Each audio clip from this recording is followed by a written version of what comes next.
മനുഷ്യന്റെ ചിന്താശേഷിയും ബുദ്ധിശക്തിയും വിവേചനാശേഷിയും ഇതിനെല്ലാം അടിസ്ഥാനമായ മസ്തിഷ്കവുമാണ് അവന്റെ വ്യക്തിത്വത്തെ നിർണയിക്കുന്നത്.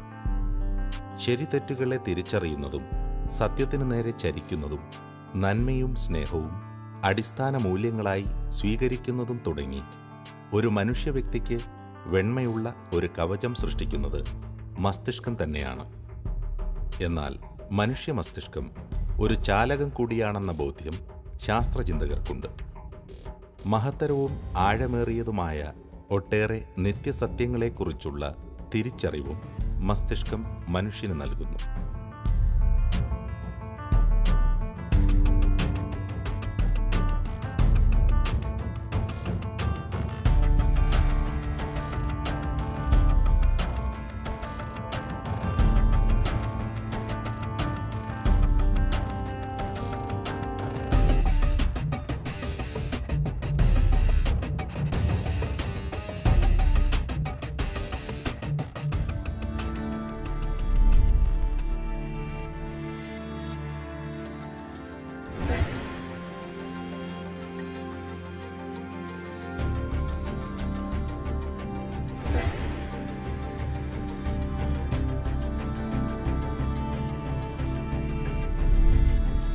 ദൈവവിശ്വാസവും മസ്തിഷ്കവും തമ്മിലുള്ള ബന്ധത്തെക്കുറിച്ച് ഒട്ടേറെ പഠനങ്ങളും ചർച്ചകളും നടന്നിട്ടുണ്ട്. മനുഷ്യന്റെ മസ്തിഷ്കത്തിന്റെ അടിസ്ഥാന സ്വഭാവങ്ങളിൽ ഒന്നാണ് ദൈവാന്വേഷണത്തിനുള്ള പ്രവണത എന്ന് അനവധി ചിന്തകർ വെളിപ്പെടുത്തുന്നു.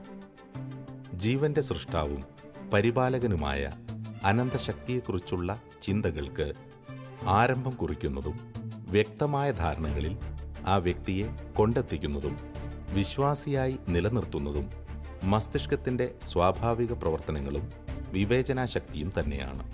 എന്നാൽ ഇതേ ബുദ്ധിശക്തിയും ചിന്താശേഷിയുമുള്ള ചിലർ എക്കാലവും ദൈവനിഷേധികളായി നമുക്കിടയിൽ കാണപ്പെടുന്നുണ്ട്. തങ്ങളുടെ വിവേചനാശക്തിയും ബുദ്ധിയും ഉപയോഗിച്ച് അവർ ദൈവം എന്നൊന്നില്ല എന്ന് സ്വയം ബോധ്യപ്പെടുത്തുകയും സ്ഥാപിക്കാൻ ശ്രമിക്കുകയും ചെയ്യുന്നു. ദൈവവിശ്വാസം എന്നത് ജൈവികമായ ഒരു പ്രവണത തന്നെയാണെങ്കിൽ നിരീശ്വരവാദികൾ ഉണ്ടാവുന്നതെങ്ങനെ എന്ന ചോദ്യം പ്രസക്തമാണ്. മനുഷ്യൻ്റെ ഈശ്വരവിശ്വാസത്തിൻ്റെ മസ്തിഷ്കശാസ്ത്രപരമായ വശങ്ങൾ പരിശോധിക്കുമ്പോൾ മനസ്സിലാകുന്ന ഒരു കാര്യമാണ്, മനുഷ്യൻ്റെ ഈശ്വര അവബോധം എന്ന് പറയുന്നത് വലിയൊരളവ് വരെ അതിന് ജൈവികമായ അടിത്തറകളുണ്ട് എന്നുള്ള കാര്യം. അതായത് വിശ്വാസത്തിനും ഒരു ശരീരശാസ്ത്രം തന്നെ ഉണ്ട് എന്നുള്ള വസ്തുത. നമ്മുടെ മാതാപിതാക്കൾ നമ്മളെ വിശ്വാസത്തിലേക്ക് പിടിച്ചിരുത്തിയത് കൊണ്ടോ അല്ലെങ്കിൽ നമ്മുടെ സമൂഹത്തിൽ മതവിശ്വാസം നിലനിൽക്കുന്നത് കൊണ്ടോ മാത്രമല്ല മാനവരാശിയിൽ വിശ്വാസി സമൂഹങ്ങൾ ഉണ്ടായിക്കൊണ്ടിരിക്കുന്നത്. ഇത് മനുഷ്യപ്രകൃതത്തിൻ്റെ സഹജമായ ഒരു ആഭിമുഖ്യവും വാസനയും ഒക്കെയാണ് എന്ന് പറയേണ്ടിയിരിക്കുന്നു. ഇതാണ് ന്യൂറോ റിലീജിയൻ്റെ പ്രമുഖമായ ഒരു ഉൾക്കാഴ്ച. ഈ വിഷയം നമ്മൾ മുൻ എപ്പിസോഡുകളിൽ ചർച്ച ചെയ്തിട്ടുള്ള കാര്യമാണ്. ഇനി ന്യൂറോ റിലീജിയൻ അവകാശപ്പെടുന്നത് പോലെ ജൈവികമായ അടിത്തറകൾ മനുഷ്യൻ്റെ ഈശ്വരവിശ്വാസത്തിന് ഉണ്ട് എങ്കിൽ ഉദിക്കുന്ന പ്രസക്തമായ ഒരു ചോദ്യമാണ്, എന്തുകൊണ്ടാണ് ചില മനുഷ്യർ ഈശ്വരവിശ്വാസം ഇല്ലാത്തവരായി മാറുന്നത്? ദൈവം എന്ന് പറയുന്നത് അവരെ സംബന്ധിച്ചിടത്തോളം മാനവരാശി വീണുപോയ ഏതോ ഒരു കെണിയാണ്. ന്യൂറോ റിലീജിയൻ അവകാശപ്പെടുന്ന ജൈവികവും മസ്തിഷ്കപരവുമായ അടിത്തറകൾ വിശ്വാസത്തിന് ഉണ്ട് എങ്കിൽ എന്തുകൊണ്ടാണ് ചില ബ്രെയിനുകളിൽ ഈ വിശ്വാസം ഒട്ടും സ്വീകാര്യമല്ലാതായി തീരുന്നത്? ഇത് വളരെ പ്രസക്തമായിട്ടുള്ള ഒരു ചോദ്യമാണ്. അതിനാൽ തന്നെ ന്യൂറോ റിലീജിയൻ്റെ കാഴ്ചപ്പാടിൽ നിരീശ്വരത്വത്തെ എങ്ങനെ നമ്മൾ മനസ്സിലാക്കണമെന്നുള്ളത് ശാസ്ത്രമത സംവാദത്തിൽ പ്രസക്തമായ ഒരു ചോദ്യമാണ്. ന്യൂറോ സയൻസിൻ്റെ കാഴ്ചപ്പാടിൽ എന്താണ് നിരീശ്വരത്വം, എങ്ങനെയാണ് നിരീശ്വരത്വം ഉണ്ടാകുന്നത്, ഈ വക വിഷയങ്ങളാണ് ഇന്നത്തെ എപ്പിസോഡിൽ നമ്മൾ ചർച്ചാ വിഷയമാക്കുന്നത്.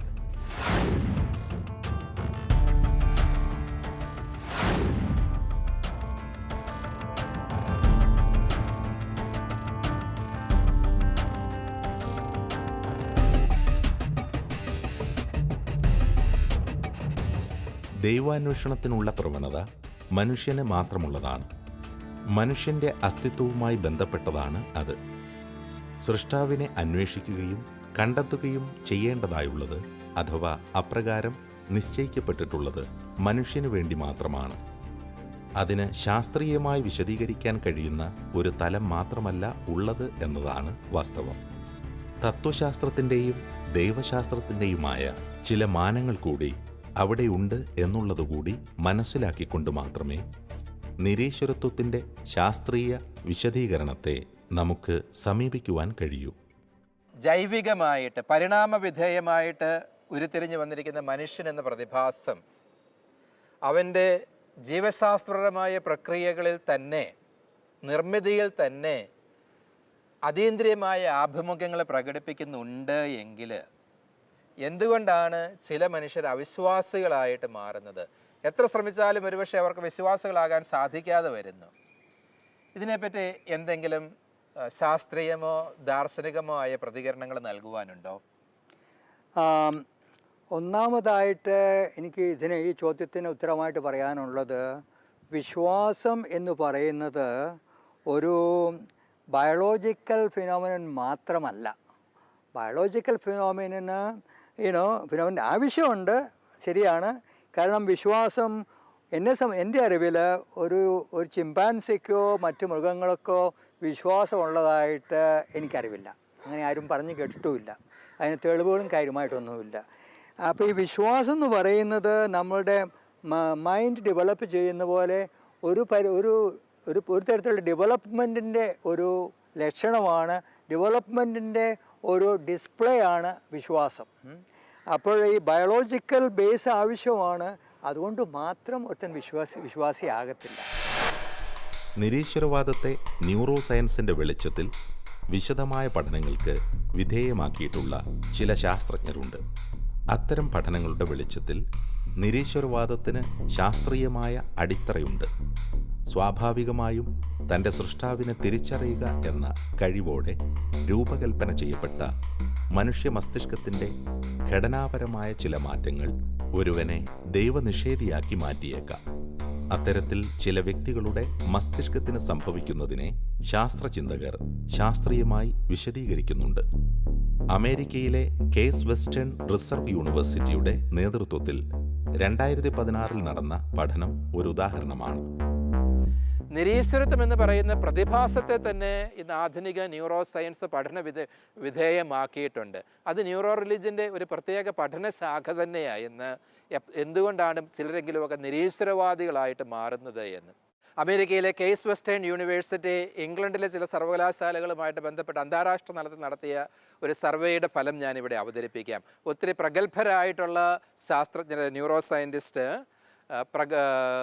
നിരീശ്വരവാദികളെയും വിശ്വാസികളെയും ബ്രെയിനിൻ്റെ ഘടനകൾ തമ്മിൽ താരതമ്യം നടത്തിയിരിക്കുന്ന പഠനത്തിൻ്റെ ഫലമാണ് ഇവിടെ അവതരിപ്പിക്കുന്നത്. മനുഷ്യനിൽ നമുക്കറിയാം ലെഫ്റ്റ് ബ്രെയിൻ ഹെമിസ്ഫിയറും റൈറ്റ് ഹെമിസ്ഫിയറും ഉണ്ട്. ലെഫ്റ്റ് ഹെമിസ്ഫിയർ കൂടുതൽ analytical, linguistic, scientific, technical, mathematical തിങ്കിങ്ങിന് വേണ്ടിയൊക്കെ റിസർവ് ചെയ്യപ്പെട്ടിരിക്കുന്നവയാണെന്ന് നമുക്കറിയാം. അതോടൊപ്പം തന്നെ വലതുവശത്തെ ഹെമിസ്ഫിയറാണ് കൂടുതൽ literary, poetic, mystical, religious, holistic, intuitive തിങ്കിങ്ങിന് വേണ്ടിയൊക്കെ റിസർവ് ചെയ്യപ്പെട്ടിരിക്കുന്ന മേഖല. ബ്രെയിനിൻ്റെ ഈ രണ്ട് മേഖലകളും തമ്മിലുള്ള ക്രിയേറ്റീവായിട്ടുള്ള ഒരു സംഘർഷം എപ്പോഴും നമ്മുടെ മസ്തിഷ്കത്തിലുണ്ട് പോലും. എംപത്തറ്റിക് ന്യൂറൽ നെറ്റ്വർക്കും അനലറ്റിക്കൽ ന്യൂറൽ നെറ്റ്വർക്കും. ഇതിൽ ആരോഗ്യകരമായ ഒരു മസ്തിഷ്ക ഘടന എന്ന് പറയുന്നത് സാഹചര്യത്തിന് അനുപൂരകമായിട്ട് ഒരു നെറ്റ്വർക്കിനെ പുഷ് അസൈഡ് ചെയ്തുകൊണ്ട് മറ്റൊരു നെറ്റ്വർക്ക് ഡോമിനേറ്റ് ചെയ്യുക എന്നുള്ളതാണ്. വഴിയിൽ ഒരു സഹോദരൻ വണ്ടി ഇടിച്ച് കിടക്കുന്നു, അവനെ കൊണ്ടുപോകാം. അവൻ കള്ള് കുടിച്ചിട്ട് വണ്ടി ഇടിയേറ്റ് റോഡിൽ കിടക്കുന്നവനാ, അവനെ കൊണ്ടുപോകണ്ട. ഇത് അനലറ്റിക്കൽ തിങ്കിങ്ങിൻ്റെ ഡോമിനേഷനാണ്. എന്നാലും ഇവൻ ജീവനുള്ള ഒരു സഹജീവിയാണ് എന്നറിഞ്ഞതുകൊണ്ട് അവനെ എത്രയും വേഗം ആശുപത്രിയിൽ എത്തിക്കുവാൻ വേണ്ടി പരിശ്രമിക്കുക. ഇത് എംപത്തറ്റിക് നെറ്റ്വർക്കിൻ്റെ ഡോമിനേഷനാണ് അവിടെ സംഭവിക്കുന്നത് എന്ന് പോലും. ആരോഗ്യകരമായ വ്യക്തിത്വമുള്ള ഒരു മനുഷ്യനെ സംബന്ധിച്ചിടത്തോളം അനലറ്റിക്കൽ നെറ്റ്വർക്കും എംപത്തറ്റിക് നെറ്റ്വർക്കും തമ്മിലൊരു സംഘർഷം ഉണ്ടാകുമ്പോൾ എംപത്തറ്റിക്കൽ നെറ്റ്വർക്ക് സാഹചര്യമനുസരിച്ച് അനലറ്റിക്കൽ നെറ്റ്വർക്കിനെ പുഷ് അസൈഡ് ചെയ്യും. അതുപോലെ യുക്തി ആവശ്യമുള്ള മേഖലയിൽ എംപത്തറ്റിക് നെറ്റ്വർക്ക് അനലറ്റിക്കൽ നെറ്റ്വർക്കിനെ സബ്ജുഗേറ്റഡ് ആകും. ഇതാണ് അത് സാഹചര്യമനുസരിച്ച് മസ്തിഷ്കത്തിൽ സംഭവിക്കേണ്ട ഒരു ബാലൻസിങ് ആണ്. പക്ഷേ എത്തീസ്റ്റുകളുടെ കാര്യം വരുമ്പോൾ ഈ ശരിയായ പുഷിംഗ് എസൈഡ് സാഹചര്യത്തിനനുസരിച്ച് സംഭവിക്കുന്നില്ല എന്നുള്ളതാണ് ഈ കേസ് വെസ്റ്റേൺ യൂണിവേഴ്സിറ്റിയുടെ നേതൃത്വത്തിൽ നടന്ന പഠനം പറയുന്നത്. അത്തരണത്തിൽ നോക്കിയാൽ അല്പം ഫാർഫെച്ച്ഡ് ക്ലെയിം ആണെന്ന് തോന്നും, എത്തീസ്റ്റുകളെ ഒരുപക്ഷെ അസ്വസ്ഥരാക്കിയേക്കാം. ആരോഗ്യകരമായ ഒരു മസ്തിഷ്ക ഘടനയുടെ അഭാവമാണ് പലപ്പോഴും നിരീശ്വരത്വത്തിലേക്ക് നയിക്കുന്നത് എന്നാണ് പറയുന്നത്.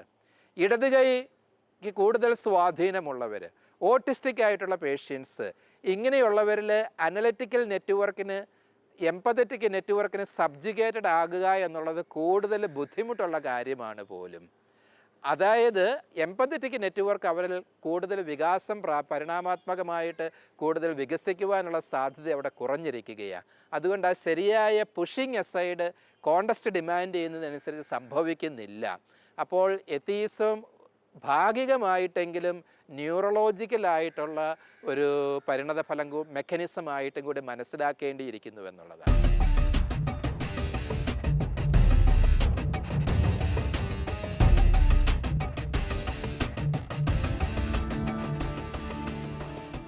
ദൈവവിശ്വാസം അഥവാ ആത്മീയ ബോധ്യങ്ങൾ നേടിയെടുക്കുക എന്നുള്ളത് കേവലം ശരീരശാസ്ത്രപരമായ ഒരു പ്രവൃത്തി മാത്രമല്ല.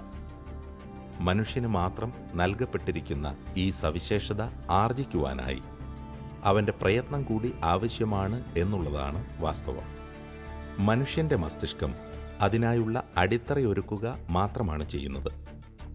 മസ്തിഷ്കത്തിൻ്റെ പ്രവണതകളും സവിശേഷതകളും സൃഷ്ടാവിലേക്ക് സഞ്ചാരം ആരംഭിക്കുവാനായുള്ള ഒരു വാതിൽ തുറന്നു നൽകുകയാണ് ചെയ്യുന്നത്. വിശ്വാസം ഞാൻ ഡിഫൈൻ ചെയ്യുന്നത് എങ്ങനെയാണ്? Accepting something true in the absence of adequate evidence. ഒരു തെളിവുമില്ലാതെ നമ്മൾ വിശ്വസിക്കുന്ന ആ ബ്ലൈൻഡ് വിശ്വാസത്തെപ്പറ്റി എനിക്ക് യാതൊരു അഭിപ്രായവുമില്ല. അത് അങ്ങനെ ഉണ്ടെന്ന് പോലും എനിക്ക് തോന്നുന്നില്ല. അപ്പോൾ ഇതുകൊണ്ട് മാത്രം വരുന്നില്ല. അതുപോലെ നമുക്കറിയാമല്ലോ, എവല്യൂഷൻ പറയുന്നത്, എവല്യൂഷന് ഡിറക്ഷൻ ഉണ്ടെന്ന് പറഞ്ഞാൽ തന്നെയും തേർഡ് പറയുന്ന ഡിറക്ഷൻ ഉണ്ട്, ഡാർവിൻ പറയുന്ന ഡിറക്ഷൻ ഇല്ല. ഡിറക്ഷൻ ഇല്ലെങ്കിൽ അത് പല വഴിക്ക് പോകും. ഇപ്പോൾ ചിലർക്ക് ശരി ഈ വഴി വന്നു, മറ്റവർക്ക് ആ വഴി വന്നു. ഇപ്പോൾ എക്സ്പ്ലെയിൻ ചെയ്യാൻ എളുപ്പമാണ്. ഇപ്പോൾ തേർഡ് പറയുന്നതനുസരിച്ച് ഒരു ഓവറോൾ ഡിറക്ഷൻ ഉണ്ട്. അപ്പോൾ അതുകൊണ്ട് ഇത് അവിടെ സെലക്ഷൻ വരുന്നത് കൊണ്ട് ചിലപ്പം അത് ഇങ്ങനെ പോയി കാണും, ചിലപ്പോൾ അത് അങ്ങനെ പോയി കാണും. അപ്പോൾ അങ്ങനെ വരികയാണെങ്കിൽ ഇത് ഭൗതികമായിട്ട് മാത്രം നമ്മൾ സംസാരിക്കുകയാണെങ്കിൽ, ബയോളജിക്കലായിട്ട് മാത്രമായിട്ട് നമ്മൾ സംസാരിക്കുകയാണെങ്കിൽ ഈ ചോദ്യത്തിന് പ്രശ്നമുണ്ട്. പക്ഷേ വിശ്വാസം വെറും ഒരു ഭൗതികം അല്ല, ബയോളജിക്കൽ ഫിനോമിനൻ മാത്രമല്ല. ആധുനിക ശാസ്ത്രത്തിൻ്റെ ചരിത്രം ആരംഭിച്ച 17-ാം നൂറ്റാണ്ട് മുതൽ ശാസ്ത്രീയ നിരീശ്വരത്വത്തിൻ്റെ വക്താക്കൾ ഉന്നയിക്കുന്ന വാദഗതികൾ കൂടുതൽ സങ്കീർണതയുള്ളതാണ്. അവ പലപ്പോഴും അതാത് കാലങ്ങളിൽ നിലനിന്നിരുന്ന പ്രബലമായ ശാസ്ത്രീയ ചിന്തകളുടെ ചുവട് പിടിച്ചുള്ളവയാണ്. ആദ്യകാലങ്ങളിൽ നിലനിന്നിരുന്ന യാന്ത്രിക പ്രപഞ്ചദർശനം, സയുക്തിക അനുഭവസത്താവാദം എന്ന ലോജിക്കൽ പോസിറ്റിവിസം തുടങ്ങിയ തത്വദർശനങ്ങൾ പിൽക്കാലത്ത് പൊളിച്ചെഴുതപ്പെട്ടവയാണ്. എങ്കിലും സമാനമായ ചില ആശയങ്ങൾ തന്നെ ഇന്നും നിരീശ്വരവാദത്തിന് അടിസ്ഥാനമായി മാറുന്നുണ്ട്. ദാർശനികമായിട്ട് നമ്മളതിനെ നോക്കിക്കാണുകയാണ് എങ്കിൽ നിരീശ്വരത്വത്തിന് ഒത്തിരി അടിത്തറകളുണ്ട്. ശാസ്ത്രീയമായ പല പ്രപഞ്ച വീക്ഷണങ്ങളിൽ തന്നെ നിരീശ്വരത്വം അധിഷ്ഠിതമായിരുന്നു. ഉദാഹരണം പറഞ്ഞു കഴിഞ്ഞാൽ നൂറ്റാണ്ടുകൾക്ക് മുമ്പേ ഉണ്ടായിരുന്ന യാന്ത്രിക പ്രപഞ്ച ദർശനം, ലോജിക്കൽ പോസിറ്റിവിസം എന്ന് പറയുന്ന ഫിലോസോഫിക്കൽ മൂവ്മെൻറ്റ് തന്നെ ഇതിൻ്റെയൊക്കെ ചുവട് പിടിച്ച് കടന്നു വരുന്നതായിരുന്നല്ലോ. അതിൻ്റെയൊക്കെ വെളിച്ചത്തിൽ എന്താണ് നിരീശ്വരത്വത്തെ പറ്റി പറയുവാനുള്ളത്? പ്രത്യേകിച്ച് ഇന്ന് നിർമ്മിത ബുദ്ധിയുടെയൊക്കെ കോണ്ടസ്റ്റിൽ മെക്കാനിക്കൽ ഫിലോസഫി ഓഫ് നേച്ചറൊക്കെ ഒരു മടങ്ങിവരവ് തന്നെ നടത്തുന്നതായിട്ട് പറയപ്പെടുന്നുണ്ടല്ലോ. അപ്പോൾ ഇതിൻ്റെയൊക്കെ വെളിച്ചത്തിൽ കൂടുതൽ നിരീശ്വരത്വത്തിന് കൂടുതൽ സാധ്യതകൾ കാണുന്നുണ്ടോ?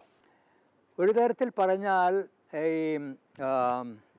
നിർമ്മിത ബുദ്ധി, അതുപോലുള്ള അതിൻ്റേതായ സംരംഭങ്ങളും ഇതെല്ലാം നിരീശ്വരവാദത്തെ ഒരു തരത്തിൽ പറഞ്ഞാൽ സപ്പോർട്ട് ചെയ്യുന്നുണ്ട്, നിരീശ്വരവാദത്തെ സഹായിക്കുന്നുണ്ട് എന്നുള്ളത് ഒരു തരത്തിൽ പറഞ്ഞാൽ ശരിയാണ്. അത് സഹായവും കൊടുക്കുന്നുണ്ട്, അതുപോലെ തന്നെ നമ്മൾ ചിന്തിക്കുകയാണെങ്കിൽ അത് അതിനെ എതിർക്കുകയും ചെയ്യുന്നുണ്ട്. ഇത് രണ്ടും വരുന്നുണ്ട്. അത് നമ്മളുടെ ദൃഷ്ടികോണം അനുസരിച്ചായിരിക്കും ഇത് എങ്ങനെയാണ് വരുന്നുള്ളത് തീരുമാനിക്കപ്പെടുന്നത്. ഓക്കെ, ഇപ്പോൾ മെക്കാനിക്കൽ ഫിലോസഫി ഓഫ് നേച്ചറിനെ പറ്റി പറഞ്ഞായിരുന്നുവല്ലോ. അത് ഒരു വളരെ വളരെ ശക്തമായ ഒരു മൂവ്മെൻ്റ് ആയിരുന്നു ഒരു 300 വർഷത്തോളം. ന്യൂട്ടൻ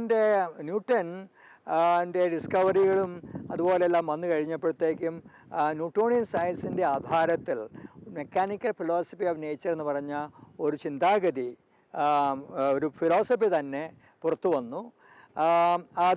അതിനെക്കുറിച്ച് മൈക്കിൾ ബക്ലി എന്ന് പറഞ്ഞ് ഒരു ഈശ്വസഭക്കാരനായ ഒരു പണ്ഡിതൻ ഒരു പുസ്തകം എഴുതിയിട്ടുണ്ട്. ആ പുസ്തകത്തിൻ്റെ പേര് at the origins of modern atheism എന്നാണ്. 1987 പബ്ലിഷ് ചെയ്ത പുസ്തകമാണ്. വളരെ പ്രസിദ്ധമായ പുസ്തകമാണ്. ആ പുസ്തകത്തിനനുസരിച്ച് അദ്ദേഹം പറയുന്നത് ഈ ഏത്തിയിസം, മോഡേൺ ഏത്തിയിസം വരാനുള്ളൊരു പ്രധാന കാരണം സയൻറ്റിഫിക് ഡെവലപ്മെൻ്റ് ആണ്. സയൻസിൽ വന്നിട്ടുള്ള ഈ കണ്ടുപിടുത്തങ്ങളും അതിനെപ്പറ്റിയുള്ള പരാമർശങ്ങളും അതിനെപ്പറ്റിയുള്ള വിമർശനങ്ങളും ഒക്കെയാണെന്നാണ് അദ്ദേഹം പറയുന്നത്. അതായത് സയൻസിൻ്റെ വിജയം മതത്തിൻ്റെ പരാജയം, അതുപോലെ തന്നെ സയൻസിൻ്റെ വളർച്ച മതത്തിൻ്റെ തളർച്ച എന്നുള്ള രീതിയിലാണ് അദ്ദേഹം കാണുന്നതെന്ന് തോന്നുന്നു. അതിൽ ഞാൻ കാര്യമായിട്ട് ഫുള്ളായിട്ട് കംപ്ലീറ്റായിട്ട് ഞാൻ അതിന് സപ്പോർട്ട് ചെയ്യാൻ എനിക്ക് പറ്റത്തില്ല. കാരണം അതിൽ വേറെ പല കാരണങ്ങളും ഉണ്ട് ഏതിസം വരാനായിട്ട്. ശാസ്ത്രത്തിൻ്റെ കണ്ടെത്തലുകൾ ഒരു വിഭാഗം വ്യക്തികളുടെ ദൈവവിശ്വാസ സംബന്ധമായ ധാരണകളെ സ്വാധീനിച്ചിട്ടുണ്ട് എന്നുള്ളത് വാസ്തവമാണ്. എന്നാൽ ഒരിക്കലും തന്നെ ശാസ്ത്രത്തിൻ്റെ തിരിച്ചറിവുകൾ സമഗ്രമല്ല. ശാസ്ത്രം ചില തിരിച്ചറിവുകൾ മുന്നോട്ട് വച്ചിട്ടുള്ളപ്പോഴൊക്കെയും അവയ്ക്ക് 2 വശങ്ങൾ ഉണ്ടായിട്ടുണ്ട്. ദൈവത്തിൻ്റെ പ്രവർത്തനങ്ങൾ എത്തരത്തിലാണ് എന്ന ചിലരുടെ ധാരണയിൽ സംഭവിച്ച അപക്വതയാണ് ശാസ്ത്രീയ നിരീശ്വരത്വം പ്രചരിപ്പിക്കപ്പെടാൻ കാരണമായത്. ചില ശാസ്ത്രീയ നിഗമനങ്ങളെ തുടർന്നുണ്ടായ വ്യാഖ്യാനങ്ങൾക്ക് ലഭിച്ച പ്രചാരമാണ് ചില കാലഘട്ടങ്ങളിൽ നിരീശ്വരവാദത്തെ പ്രോത്സാഹിപ്പിച്ചത്. മെക്കാനിക്കൽ ഫിലോസഫി ഓഫ് നേച്ചറിൻ്റെ പ്രധാന സംഗതി എന്തായിരുന്നു? മനുഷ്യൻ ഒരു യന്ത്രമാണ്, മനുഷ്യൻ ഒരു മെക്കാനിക്കൽ ഡിവൈസാണ്. മെക്കാനിക്സ് ഉപയോഗിച്ച് നമ്മൾ കാറും വണ്ടിയൊക്കെ റിപ്പയർ ചെയ്യുന്ന പോലെ മനുഷ്യനെയും റിപ്പയർ ചെയ്യാം, കാറും വണ്ടി ഉണ്ടാക്കുന്ന പോലെ മനുഷ്യനെയും ഉണ്ടാക്കുന്നുണ്ട് എന്നതായിരുന്നു അതിൻ്റെ പ്രധാന അടിസ്ഥാന തത്വം. അത് പൊളിഞ്ഞുപോയി. 19-ാം നൂറ്റാണ്ടിൻ്റെ അവസാനം വന്നപ്പോൾ അത് പൊളിഞ്ഞുപോയി. അത് പൊളിഞ്ഞു പോയതിൻ്റെ പ്രധാന കാരണം ഇതായിരുന്നു: മസ്തിഷ്കത്തെ പറ്റി അവർക്ക് കാര്യമായ അറിവില്ലായിരുന്നു. അറിവുണ്ടായിരുന്നെങ്കിൽ ഒരുപക്ഷെ പരിസ്ഥിതി വേറെ ആകുമായിരുന്നു. പക്ഷെ അറിവില്ലായിരുന്നു. അതുകൊണ്ട് മസ്തിഷ്കത്തെ സംബന്ധിച്ച കാര്യങ്ങളെപ്പറ്റി ചോദിച്ചപ്പോഴത്തേക്കും അവർക്ക് മറുപടി ഇല്ലാതെയായി. 1990 മുതൽ 2000 വരെയുള്ള ആ 10 വർഷങ്ങളെ ബ്രെയിനിൻ്റെ ദശവർഷങ്ങളെന്നോ 10 വർഷങ്ങളെന്നാണ് പറയുക. ആ സമയത്ത് വളരെയധികം പുരോഗമനം ഉണ്ടായി. ബ്രെയിനിനെ പറ്റി നമുക്ക് വളരെ വളരെ അറിവുകൾ കിട്ടി. അതോടൊപ്പം തന്നെ ന്യൂറോ സയൻസ് ഡെവലപ്പ് ചെയ്തു. ഇപ്പോൾ ഇവർ വാദിക്കാൻ പോവുകയാണ്, അന്ന് ഞങ്ങൾക്ക് പ്രശ്നം ഉണ്ടായിരുന്നു, അന്ന് ഞങ്ങൾക്ക് സാധിച്ചില്ല, ഇപ്പം ഞങ്ങൾക്ക് സാധിക്കും. അങ്ങനെ അവർ ചിന്തിക്കാൻ തുടങ്ങി കഴിഞ്ഞിരിക്കുന്നു. അങ്ങനെ വരുമ്പോഴത്തേക്കും ഒരു എത്തിയിസത്തിൻ്റെ ഒരു പുനർജന്മം പോലെ വരുന്നുണ്ട്.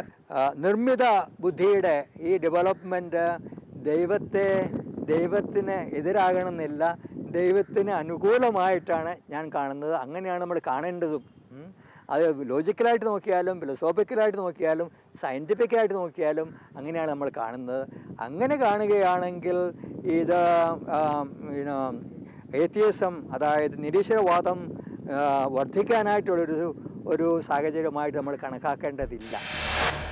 ശാസ്ത്രത്തിൻ്റെ വളർച്ചയ്ക്കനുസരിച്ച് ഓരോ ഘട്ടത്തിലും നിരീശ്വര ചിന്തകളുമായി മുന്നോട്ട് വരുന്ന ചിന്തകർ എന്നുമുണ്ട്. ദൈവാസ്തിത്വത്തെ സ്ഥിരീകരിക്കുന്ന നിരീക്ഷണങ്ങളെപ്പോലും ചിലർ തങ്ങളുടെ വാദത്തിൻ്റെ ഭാഗമായി ദുർവ്യാഖ്യാനം ചെയ്തേക്കാം. ശാസ്ത്രത്തിൻ്റെ പരിമിതമായ തിരിച്ചറിവുകൾക്കും അതീതമാണ് ദൈവമെന്ന യാഥാർത്ഥ്യം ഉൾക്കൊള്ളുവാൻ അവർക്ക് കഴിയാതെ പോകുന്നു. ശാസ്ത്രത്തിൻ്റെ കണ്ടെത്തലുകളിലൂടെ വെളിപ്പെടുന്നതും ദൈവിക മഹാത്മ്യമാണ് എന്നതാണ് യാഥാർത്ഥ്യം. ചില കെമിക്കൽസ് നമുക്ക് സ്നേഹം, സിമ്പതി, എമ്പതി ഒക്കെ തരുമെന്ന് ഇപ്പോൾ കണ്ടുപിടിച്ചിരിക്കുകയാണ്. ഫോർ ഇൻസ്റ്റൻസ് ഓക്സിറ്റോസിൻ എന്ന് പറഞ്ഞ ഒരു ഹോർമോണുണ്ട്. അത് സ്ത്രീകൾ പ്രഗ്നൻ്റ് ആകുമ്പോഴത്തേക്കും അതിൻ്റെ അളവ് ശരീരത്തിൽ കൂടുകയാണ്. അതുകൊണ്ടാണ് ഒരു മദറിനെ തൻ്റെ പുത്രനോ തൻ്റെ കുഞ്ഞിനെ പറ്റി കുഞ്ഞിനോട് വളരെയധികം സ്നേഹവും അതുപോലെ തന്നെ കുഞ്ഞിന് അമ്മയോട് വളരെ സ്നേഹവും വരാനുള്ളതിൻ്റെ പ്രധാന കാരണം അതൊരു കെമിക്കലാണ്. അതുപോലെ തന്നെ ആണുങ്ങൾക്കാണെങ്കിലും ഇതല്ല, വേറെ തരത്തിലുള്ളതുണ്ട്, ടെസ്റ്റോസ്റ്റെറോൺ എന്നും പറഞ്ഞുകൊണ്ട് ഒരെണ്ണമുണ്ട്. അത് ഇതാണ് മനുഷ്യന് ധൈര്യമായിട്ട് നിൽക്കാനും പിന്നെ ധീരത കാണിക്കാനും റിസ്ക് എടുക്കാനൊക്കെ ഒരു പ്രത്യേക കഴിവ്.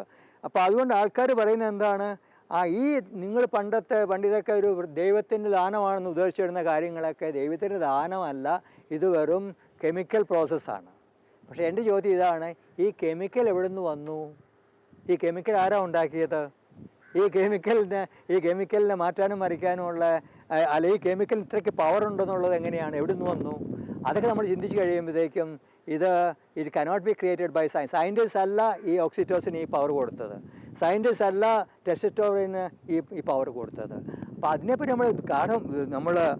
നമ്മൾ അഗാധമായിട്ട് ചിന്തിക്കുകയാണെങ്കിൽ, ഡീപ്പായിട്ട് ചിന്തിക്കുകയാണെങ്കിൽ ഇത് പ്രതികൂലമല്ല, അനുകൂലമായിട്ടും കണക്കാക്കാൻ സാധിക്കും. ഇവിടെ പരാമർശിക്കപ്പെട്ട രാസപദാർത്ഥങ്ങളാണ് മനുഷ്യൻ്റെ മതാനുഭൂതിയുടെയൊക്കെ അടിസ്ഥാനമായിട്ട് വർത്തിക്കുന്നത്. അതുകൊണ്ട് വിശ്വാസത്തെയൊക്കെ അങ്ങ് എഴുതി തള്ളിക്കളയാം എന്നുള്ളതാണ് ഇന്നത്തെ ശാസ്ത്രീയ നിരീശ്വരവാദത്തിൻ്റെയൊക്കെ അംബീഷ്യസ് ആയിട്ടുള്ള ഒരു സ്വപ്നം. ഇത് പക്ഷേ തികച്ചും യുക്തിരഹിതമാണ് എന്നുള്ളത് സ്വാഭാവിക വിശകലനത്തിൽ നിന്ന് തന്നെ നമുക്ക് മനസ്സിലാക്കുവാനായിട്ട് സാധിക്കും. ന്യൂറോസ് റിലീജിയൻ്റെ കാഴ്ചപ്പാട് തന്നെ എന്താണ്? മനുഷ്യൻ്റെ മതാത്മകത അവൻ്റെ ജൈവികതയിൽ പ്രോഗ്രാംഡ് ആയിരിക്കുന്നു എന്നുള്ളതാണ്. എപ്രകാരമാണ് ഈ ജൈവികതയിൽ പ്രോഗ്രാംഡ് ആയിരിക്കുന്നത്? ഈ വക രാസിക പ്രതിഭാസങ്ങളെയും മനുഷ്യനിൽ അന്തർലീനമായിരിക്കുന്നത് കൊണ്ട് തന്നെ ഇത്തരത്തിലുള്ള ന്യൂറോ ട്രാൻസ്മിറ്റേഴ്സിനെയൊക്കെ പ്രൊഡ്യൂസ് ചെയ്യാനുള്ള ശേഷി മനുഷ്യൻ്റെ ജീവശാസ്ത്രത്തിന് ഉള്ളത് എന്നത് തന്നെ. ഇതിനെ വിശ്വാസ ദൃഷ്ടിയെ നോക്കിയാൽ പരിശുദ്ധാത്മാവിൻ്റെ പ്രവർത്തനം എന്ന് ന്യൂമറ്റോളജിക്കൽ ക്രിയേഷൻ, അനുസ്യൂതം സംഭവിക്കുന്ന സൃഷ്ടി എന്നൊക്കെ നമ്മൾ പറയുകയല്ലോ.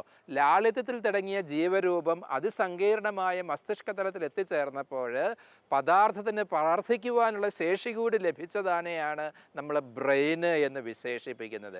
എങ്ങനെയാണ് ബ്രെയിനിന് ഈ പ്രാർത്ഥിക്കുവാനുള്ള ശേഷി ലഭിച്ചിരിക്കുന്നത്? അത് ഈ വക രാസിക പ്രതിഭാസങ്ങളും കൂടി പരിണാമവിധേയമായിട്ട് നമ്മുടെ മസ്തിഷ്കത്തിൽ സന്നിവേശിപ്പിക്കപ്പെട്ടിരിക്കുന്നത് കൊണ്ടാണ്. അവിടെ നമുക്ക് പ്രകൃതിയുടെ രാസികത്വത്തിൽ തന്നെ നമുക്ക് ഒരു അതിബുദ്ധിയുടെ അതിപ്രജ്ഞയുടെ സാന്നിധ്യം തിരിച്ചറിയുവാനായിട്ട് സാധിക്കും. അതുകൊണ്ട് തന്നെ ഇത്തരത്തിലുള്ള ന്യൂറോ റിലീജിയസ് കാഴ്ചപ്പാടുകൾ ദൈവനിഷേധം എന്നതിലുപരി ഈ പ്രപഞ്ചത്തിൽ തന്നെ സന്നിഹിതമായിരിക്കുന്ന പ്രകൃതിബദ്ധമായ ഒരു ദൈവദർശനത്തിലേക്കാണ് വിരൽ ചൂണ്ടുന്നത് എന്ന് നമ്മൾ പറയുന്നത്. ന്യൂറോ സയൻസിൻ്റെ തിരിച്ചറിവുകളും കണ്ടെത്തലുകളും ആഴമുള്ള ഒരു ദൈവാവിഷ്കരണം നടത്തുന്നുണ്ട്. മുൻകാലങ്ങളിലെ മനുഷ്യർ വിഭാവനം ചെയ്തിരുന്നതിൽ നിന്ന് വ്യത്യസ്തമാണ് അത്. ഓരോ നിമിഷവും ഓരോ തന്മാത്രയിലും പ്രവർത്തന നിരതമായിരിക്കുന്ന ഒരു ദൈവിക ചൈതന്യത്തെപ്പറ്റിയുള്ള തിരിച്ചറിവ് അതിശയകരമാണ്. ശാസ്ത്രത്തിൻ്റെ സൂക്ഷ്മദർശിനികളിലൂടെ വെളിപ്പെടുത്തപ്പെടുന്നത് ഇത്തരത്തിൽ പക്വമായ ചില ആശയങ്ങളാണ്. ചില്ലുകൊട്ടാരത്തിലിരിക്കുന്ന ഒരു ദൈവമായിരുന്നു, അല്ലെങ്കിൽ വാനമേഘങ്ങളിൽ വെള്ളിമേഘങ്ങൾക്ക് പിന്നിൽ ഒളിച്ചിരിക്കുന്ന ദൈവമായിരുന്നു ഇതുവരെ ഉണ്ടായിരുന്നത്. അങ്ങനെയല്ല. ഒന്നുകിൽ സൃഷ്ടിയുടെ അവസാനം അല്ലെങ്കിൽ ആരംഭം, പിന്നെ ദൈവത്തിന് സ്ഥാനമില്ല. അത് ആരോഗ്യകരമായൊരു ദൈവശാസ്ത്രമല്ല. Neither behind creation nor above the creation but with the creation ആണ് ദൈവം. അത്തരണത്തിൽ സൃഷ്ടിയോടൊപ്പം സൃഷ്ടിയുടെ ചലനാത്മകതയായിട്ട് വർത്തിക്കുന്ന ഒരു ദൈവത്തെയാണ് ന്യൂറോ റിലീജിയൻ വിഭാവനം ചെയ്യുന്നത് എന്ന് മനസ്സിലാക്കണം. നിർമ്മിത ബുദ്ധിയുടെയൊക്കെ കാഴ്ചപ്പാടിൽ പ്രത്യക്ഷത്തിൽ മതവിശ്വാസത്തെയും ഈശ്വരാനുഭൂതിയും ഒക്കെ വളരെ യാന്ത്രികമായിട്ട് വിശദീകരിക്കുമ്പോൾ അത് നിരീശ്വരത്വത്തിലേക്കുള്ള ചുവടുവയ്പ്പുകളായിട്ട് തോന്നിയേക്കാം. അത് പക്ഷേ ഉപരിപ്ലവമായ വായനകൾ മാത്രമേ ആകുകയുള്ളൂ. അടുത്തറിഞ്ഞു കഴിയുമ്പോൾ ഇതിൻ്റെയൊക്കെ പിന്നിലെ അഗാധമായ ദൈവശാസ്ത്രമായ അർത്ഥതലങ്ങളും ആഴങ്ങളും നമുക്ക് തിരിച്ചറിയുവാനായിട്ട് സാധിക്കുന്നത്. ദൈവവിശ്വാസവും നിരീശ്വരവാദവും സംബന്ധിച്ച് ന്യൂറോ സയൻസിന് ആധികാരികമായി ഏറെ പറയുവാനുണ്ട്. ഇന്നും മുന്നേറുന്ന നിരവധി ഗവേഷണങ്ങളുമുണ്ട്. ഇത്തരം ഗവേഷണങ്ങളുടെ വെളിച്ചത്തിൽ വ്യക്തമായ നിലപാടുകൾ സ്വീകരിക്കുന്ന ഒരു പഠന മേഖലയാണ് ന്യൂറോ റിലീജിയൻ്റേത്. ദൈവവിശ്വാസം എന്നത് മനുഷ്യ മസ്തിഷ്കത്തിൻ്റെ അടിസ്ഥാന പ്രവണതകളിൽ ഒന്നാണെന്ന് നിസ്സംശയം പ്രസ്താവിക്കുന്ന നിരവധി ചിന്തകർ നിരീശ്വരവാദം ചിലരുടെ മസ്തിഷ്കത്തിൽ സംഭവിച്ചിട്ടുള്ള ജനിതക വ്യതിയാനത്തിൻ്റെ ഫലമാണെന്ന് സ്ഥാപിക്കുന്നു. മസ്തിഷ്കത്തിൽ സംഭവിച്ചിട്ടുള്ള ഘടനാപരമായ മാറ്റങ്ങൾ മൂലം ഒരു വ്യക്തിയിൽ വന്നു ചേർന്നേക്കാവുന്ന കുറവുകൾ പല വിധത്തിൽ പ്രകടമാകാറുണ്ട്. അത്തരത്തിലൊന്നാണ് ദൈവനിഷേധവും എന്നാണ് വാസ്തവം. ന്യൂറോ റിലിജിൻ്റെ ഒരു ഉൾക്കാഴ്ച നമ്മൾ നേരത്തെ ചർച്ച ചെയ്തിട്ടുള്ളതാണ്. ദൈവവചനം, വേർഡ് ഓഫ് ഗോഡ്, ധാർമ്മിക സാരോപദേശങ്ങൾ, മതപരമായ ഉദ്ബോധനങ്ങൾ, ഇവയോടൊക്കെ ശരിയാവണ്ണം പ്രതികരിക്കാൻ സാധിക്കണമെങ്കിൽ, ക്രിസ്തീയ ഭാഷയിൽ പറഞ്ഞാൽ വചനം ഫലം പുറപ്പെടുവിക്കണമെങ്കിൽ, ഭാഷയെ സ്വാധീനിക്കുന്ന മസ്തിഷ്കത്തിലെ മേഖലകൾ, ടെമ്പറൽ ലോബും പെരൈറ്റൽ ലോബും ഫ്രണ്ടൽ ലോബും സന്ധിക്കുന്ന മേഖല അത് വേണ്ടത്ര വികാസം പ്രാപിച്ചിരിക്കണം. ചിലരിൽ ഈ മേഖല റെസ്പോൺസീവ്നെസ് ടു റിലീജിയസ് ലാംഗ്വേജ്, ആ ശേഷിയെ ഡിഫൈൻ ചെയ്യുന്ന നിർവചിക്കുന്ന മസ്തിഷ്ക മേഖല വേണ്ടത്ര വികാസം പ്രാപിച്ചിട്ടില്ല എങ്കിൽ അവരെ എത്ര ശ്രമിച്ചാലും വിശ്വാസികളാക്കാൻ സാധിക്കുകയില്ല പോലും. അതുകൊണ്ട് നമ്മൾ പറഞ്ഞു വരുന്നത്, നിരീശ്വരത്വം എന്ന് പറയുന്നത് 100% ഒരു സ്വതന്ത്ര തീരുമാനമാണെന്ന് പറയാൻ വയ്യ. ജീവശാസ്ത്രപരമായിട്ടുള്ള ഘടകങ്ങൾ അതിൻ്റെ പിന്നിലുണ്ട്. ശരീരശാസ്ത്രപരമായ അടിത്തറകൾ നിരീശ്വരത്വത്തിന് പിന്നിലുമുണ്ട്. അത് മുഴുവനും ന്യൂറോളജിക്കൽ ഡിസോർഡർ ആണെന്ന് നമ്മൾ പറയുന്നില്ല. എന്നിരുന്നാൽ പോലും ഇത്തരമുള്ള അന്തർധാരകളും അതിലുണ്ട് എന്ന് നമ്മൾ മനസ്സിലാക്കേണ്ടിയിരിക്കുന്നു. ഇത്തരത്തിലുള്ള അനലിറ്റിക്കൽ നെറ്റ്വർക്കും എമ്പതറ്റിക്കൽ നെറ്റ്വർക്കും തമ്മിലുള്ള സംഘർഷത്തിൽ ശരിയായ ബാലൻസിങ് ബ്രെയിനിന് നടത്താൻ പോകാതെ വരാനുള്ള കാരണം ചില അധിക മ്യൂട്ടേഷൻസ് ഇത്തരത്തിലുള്ള ബ്രെയിനുകളിൽ സംഭവിച്ചിട്ടുണ്ടെന്നുള്ളതാണ്. പരിണാമത്തിൻ്റെ പരമായിട്ട് പ്രകൃതി സ്വാഭാവികമായിട്ടും പരിണാമ പ്രക്രിയയിൽ അത്തരത്തിലുള്ള മ്യൂട്ടേഷൻസിനെ ഒഴിവാക്കേണ്ടതായിരുന്നു. പക്ഷേ ചിലതങ്ങനെ ഒഴിവാക്കപ്പെടാതെ ഇപ്പോഴും അതിജീവനം നടത്തി വരികയാണ് പോലും. അതുകൊണ്ടാണ് വിശ്വാസത്തോടൊപ്പം അവിശ്വാസവും ഉണ്ടായി വരുന്നത്. ഇത് കൂടുതൽ വിശകലനം ആവശ്യമുള്ള ഒരു മേഖലയാണ്.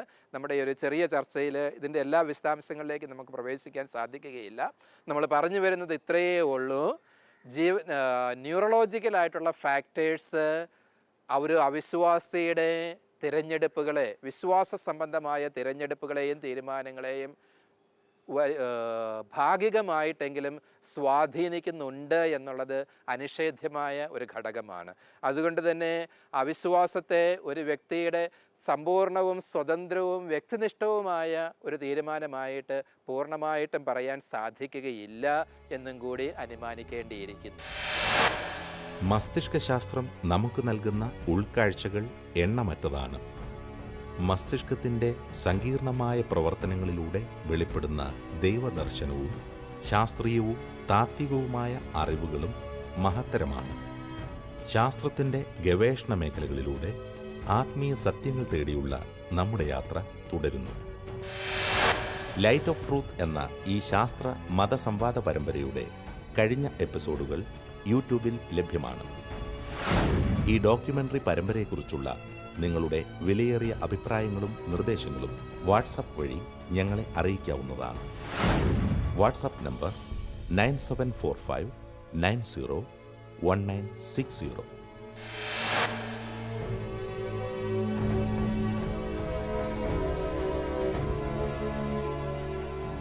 ആരോഗ്യമെന്ന് പറയുന്നത് അസുഖത്തിൻ്റെ അഭാവം മാത്രമല്ല. അതിലുപരിയായി ആരോഗ്യമെന്ന് പറയുന്നത് ഒരു സ്റ്റേറ്റാണ്.